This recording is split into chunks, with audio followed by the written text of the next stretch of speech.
Hello, I'm Panchi. I live in a tiny house with my cats. So, first video natin.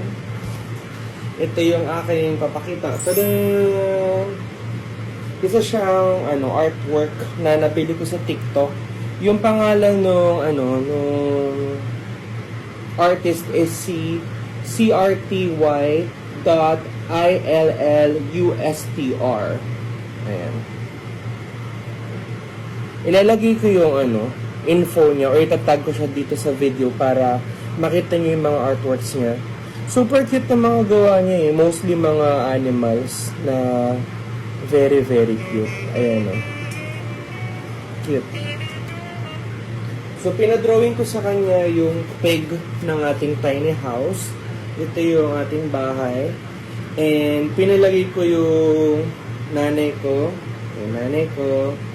And then, ito yung mga pusa ko. Si Nikki, si Tofi, si Loti, si Doti, si Toti, si Moti, at saka si Erwel. Ito yung una kong pusa. Tapos nagpalagay ako ng mga puno.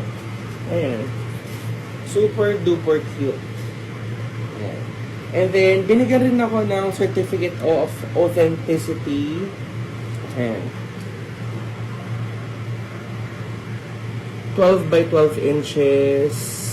Si Courtney A. Salceda. CRTY yung artist. Bumili na rin ako nito. IKEA Lomviken 32 by 32 centimeters para dito ko ilalagay yung artwork. And bumili rin ako nito IKEA Alfta na yung pang sa may picture frame. So yes, lagay ko na siya dito. Pasok na natin siya sa picture frame. Yan. Nilagay ko na siya. Hello. So, nakabit ko na siya. Ito na yung tsura niya. Masyado yata siyang mataas. Ayan. Pero, yeah, super cute siya. Ang ganda. So, pag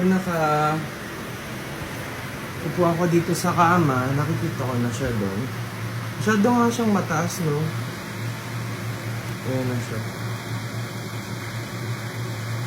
Super cute. Ayan yung artwork ng ating bahay. Super happy.